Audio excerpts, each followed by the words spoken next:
All right, one more session for lunch. Nice to meet you all. My name is Gil Allouche. I'm the founder and CEO of Metadata. We're the B2B marketing operating system. In the next 20 minutes, or maybe a little bit less, I'm going to talk about a few things. How we moved from almost dying, almost cash death, to hypergrowth, and then how we moved from hypergrowth to survival mode in a recession. Very relevant for where we are these days. I'm going to finish with a bunch of hacks for the Wartime CEO, and we're currently in wartime. So just a little bit about myself. I'm a software engineer. I have a robotics background. I spent about 10 years as a VP of marketing post my graduate school. And every lesson that I talk about here is written in blood and sweat and tears. Nothing about this is theoretical. So I'll start with the revenue growth because that's how founder path / SaaS Open likes to put it. So this is how the revenue growth looks like. There's a nice peak in the middle. That was our hypergrowth mode, 2021, 250%. It was amazing. But it didn't start that way. And so in 2020, we finally hit product market fit. It took us 3 years to build a product, sell it, and figure out who do we sell it to successfully.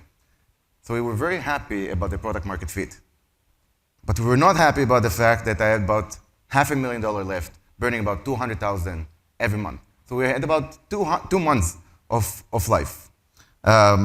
I would not sleep well during that time. A lot of heartbreak during that time. And so we had to, and I remember at some point, we had a bunch of term sheets from kind of shark VCs, completely changing the company, diluting, so on and so forth.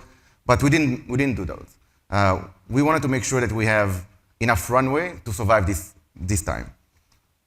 And so the first stage that I'm going to talk about is that survival phase that I think every one of us here experiences at some point, whether the market is good or bad. In order to get through that first initial stage, we had to first and foremost remove a lot of burn. We had to cut our company significantly. So right in there, we cut about a third of our employees. We also stopped paying every essential vendor. I know this is not very popular to say, but I went through each and every spend with my CFO, every spend, from a consultant to any software vendor, really anything. And if I couldn't afford it or it was not critical, we didn't pay, which means a lot of people were pissed, especially American Express, credit cards, and a bunch of other vendors. But we had to do it. It was either paying it and being at cash zero or postponing it, essentially. We eventually paid all of them, but postponing it. Also, the entire management team took a 20% cut, and all of the salespeople converted their commissions to equity. And they wouldn't have done it if we didn't ask them to do it. And so we said, here's an option. You're going to get more options than this commission is worth. And it's going to get you closer. It's going to get us closer because you're essentially investing in the company. And it saves us a lot of cash. And we had all of our salespeople and many of our VP of sales committing to doing that. And then finally, we took debt. Essentially, anyone who would give me cash at that point, I think I almost signed a 35% interest rate. I didn't end up signing it eventually because I got a better one, but I was ready to do it. At that stage, you really want to save your company. Now, when you have a situation like that, a survival situation, you don't only want to take defensive moves. You also want to take offensive moves because when everyone is panicking and hunkering down, it's kind of an opportunity for you to make bold moves. And so, first of all, we opened a convertible note. We couldn't raise an equity round at that moment because we didn't have enough time. And going into a VC when you're cashless is a bad idea. And so the first thing we did is to raise a convertible note for our tribe. And when I mean tribe is customers, friends, existing investors, advisors, and even employees. And we ended up raising a nice convertible note. And with that cash, we had much more confidence to go and raise an actual Series A. The second one is we invested in sales. We hired sales team, four Salesforce that already worked together with one another. Great culture, was very strong. And we spiffed them on cash deals. Essentially, if they got paid upfront, boom, they got an additional bonus. That's what we optimized towards. And then finally, we found a piece in our product that was very well suited for a terrible time. It's called MetaMatch. Today, it has a free trial. You can go to our website and start with it. But we found out that piece of software is very relevant for a recession. And so we made that a bigger deal and called every customer and offered them that deal. Now, I like to talk about drastic results because people sometimes don't understand. On the On the left-hand side, you see what convertible debt means, or some of the venture debt, sorry. So we essentially sold our accounts receivables. We went and said, hey, look, we just closed $100,000 in MRR. Give us that $100,000 because we're only going to get paid at the end of the year. So any cash that I can take ahead of time, boom, a success. Second one, I maxed out all of my credit cards. American Express would call me daily. I would pick up the phone and tell them, I'm not paying you anything. When I have money, I'm paying all of it. Right now, you can keep calling me, not paying you any of that. And third one, I would keep getting these notifications on my Mint because my credit score went from about 750 to about 250, 300. Was not great, a bunch of derogatory marks. I don't care. My company survived, and I knew it's gonna thrive eventually. And so look at that adjustment. That line, that small line, going very close to zero. You can imagine, I didn't sleep really well during those times. Heart rate was very high. I think I smoked a lot of weed during that period of time. And we course corrected. And so we almost got to zero, but then we course corrected. And once we course corrected, guess what happened? I got a lot of options from VCs suddenly. They were very excited of investing in the company. And they put our Series A. And we did not start spending a lot of money after that. We actually kept the optimization phase and then got additional funding. And so what was impossible a few months before suddenly was our reality. If we didn't do those things and just repeated it, I wouldn't be here standing and talking about this today. And so one of the lessons learned that I had, and one of my advisors told me that because I was like, hey, I can't make those changes. We're already going on this trajectory. And he told me, you can change your entire business tomorrow. There is nothing stopping you besides your own limiting thoughts. And so that's something that I think is very important for us to remember, especially when we need to pivot. So survival is important, but this is not the reason we signed up for this role. And so thrival is really what we're here for, growth and the victory. And so moving from that stage to thrival was a very interesting experience. So in 2021, we had money in the bank, and I had to completely change the culture. Because if until then it was we can't spend anything on anything, now it's you have to invest. You have to invest not only in the short term, you also have to invest in the long term. And so we really had to make a big shift. And I can tell you something cool that happened is that we grew a lot more than we planned to. If in survival mode, we cut our goal by 33, 40%, in the thrival mode, I went back to my VPs, to my C levels, and we increased the goal 3 times that year. We're supposed to grow from 2 to 5. Then we said, hey, we're doing well, let's do it to 7.5, then 10.4, then 12.5, and we ended up at 12.2. So pretty cool to be able to adapt both ways. When you're doing well, you don't know if it's going to always continue, so max it. And when you're not doing well, pull back. Very important, adaptability. With the AEs, one of the things that we did is we actually spiffed them this time for higher ACV and ARR. Cash was not a problem. We raised Series B in a great market, great valuation. Nothing as great as Chili Piper, but pretty good still. And we were able to use that money to invest in our growth, in content, in a conference with 8,000 registrants, in a community, in a brand, in a bunch of things that we didn't have money for before. And then we made that transition, cultural shift from survival and PTSD to thrival and growth. It was a good time to trust ourselves and build the go-to-market motion, not being afraid of actually seeing what repeatability do we have. And we found out that we have pretty great repeatability.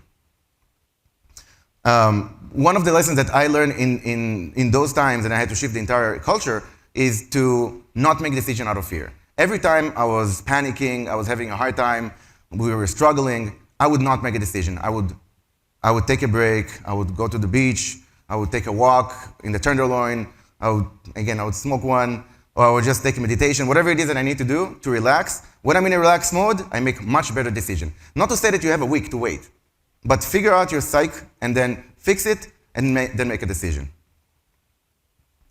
And so the most interesting part in this presentation, I think, is how to adapt back from hypergrowth and adapt to where we are today. Because right now the market is not the best, and you have to adapt to it. I don't know if it's affecting your business, it's definitely affecting mine.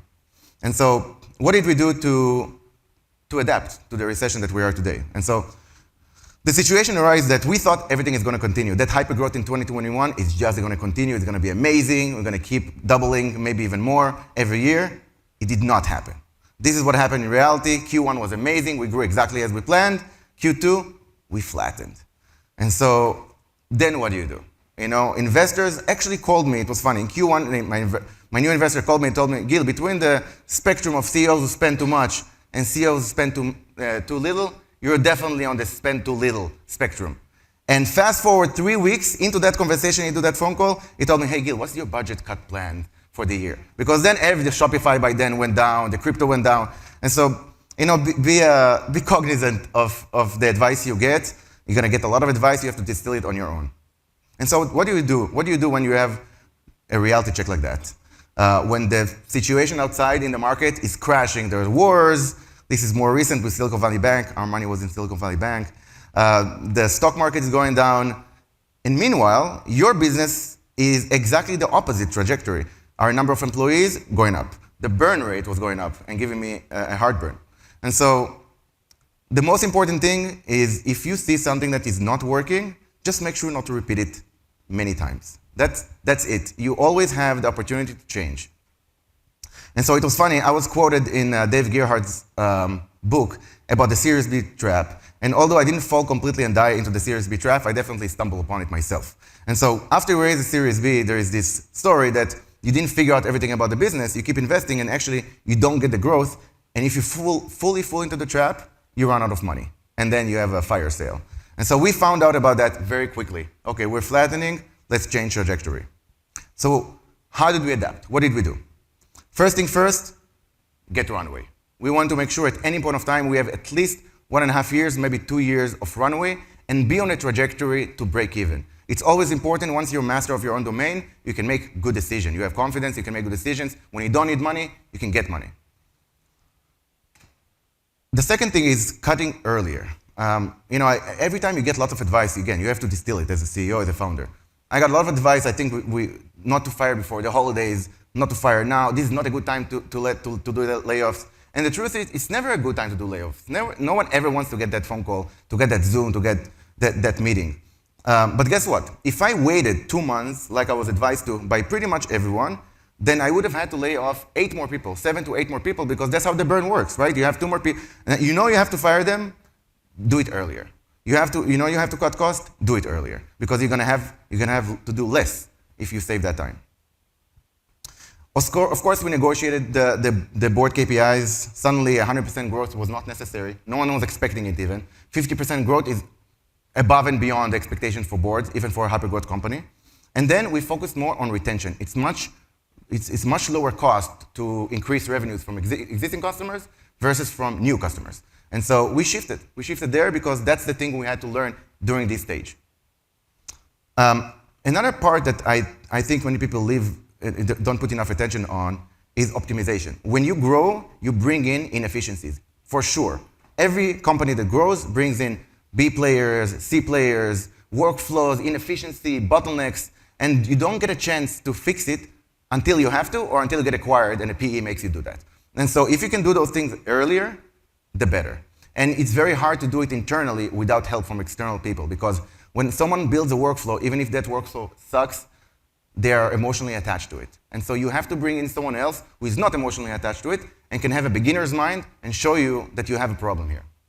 So that's something we're doing across the board, in marketing, in sales, in product, bringing in those outside people. Hey, help us identify the bottlenecks, help us identify efficiencies, because once you increase, for example, the marketing to SDR or SDR to sales handoff, 5%, $10 million pipeline just comes out of nowhere that you don't have to buy. And then finally, just like with every other defense offense, you have to make offensive moves. Down market, when people are panicking, is a great situation to make some bold moves. And so we use the equity that and the valuation that we benefited in a good market and use it to acquire a company and use it to make some strategic moves. And so don't take all the runway that you're saving just to kind of, hide and wait for things to get better. No, change your own situation, make some strategic moves with the money that you now saved. Most important lesson here by far is to cut earlier. I learned that when you make that bold choice on your own, it's never going to be popular. It's always going to be the right thing. It's better to let go of 10 people, 15 people than the entire company.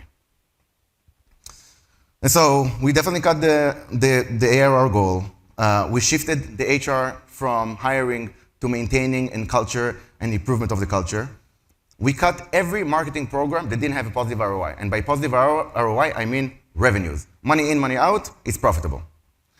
And then, of course, optimizing the acquisition funnel. We also made a few cool strategic bets. So we made our first acquisition in October last year, which already is panning out, which I'm very happy about. We hired a customer success and the account management team. For the first time, we had an account management team. We didn't even think about that before. And then we launched a PLG motion, a product-led growth motion that is starting to pan out as an amazing bet. Not all the bets we made panned out. I'm not showing you the 7, 8 bets that were a shit show. But I'm showing you the 3 that were very successful because that's how it goes with bets. And it was 100% a good idea to do those. So a few hacks, just to show, it's really not rocket science, but to show you examples, just like with the reality check of a drastic move, what does it mean to do a budget cut? So we were supposed to grow to about 200 people, and we're at about 110. And so we really had to make hiring freeze completely. So about 30 people that we're about to hire, we're not hiring. And then we had to let go of a lot of people, some contractors, some full-time people. I had a number because I knew how much runway I want. So I had a number. I was conservative and panned out to be a good idea. You don't want to cut too much, and you don't want to cut many times. But most important is to make the right decision. Timing and popularity is secondary. Marketing programs, as you can see, everything that is revenue positive stays. Everything that is not revenue positive goes out the door. Product-led growth, this was expected to bring us about 5 to 6 trials. We're already at about 100 after a month and a half. This is something that is revolutionary. Without cash restrictions, without a market that is problematic, we wouldn't make this move. And so you can take challenges and convert them to opportunities. This, without getting into the details, is how we're optimizing our workflow. And so you can see we're really analyzing every area, from the website, from the chatbot, to the forms, to the SDR, all of those, and see where can we make efficiencies. And then final, but very happy move is to acquire a company. I didn't realize we'll be at a position, but when the market crashes and companies are struggling, there are opportunities to actually make strategic moves, strategic acquisitions. So we made our first one, and we're integrating it really nicely into the company, providing sticky value for the customer, and it's just a nice win. So making bold moves in a tough market is highly encouraged. Most people don't do it. You'll be the 5% that is gaining market share in a tough market. Highly recommended. And then the convertible notes. Look, we were raised just before the Series B in order to gain confidence. I raised, I think, a 5 million. I planned to raise 2 million, ended up raising 5 million over a period of 1 month with convertible notes. It's super, super easy, especially when the market is hot, but even when it's not, super easy to raise on convertible note. I highly recommend it. That's it. These are the lessons. It was a pleasure presenting to you. Thank you very much.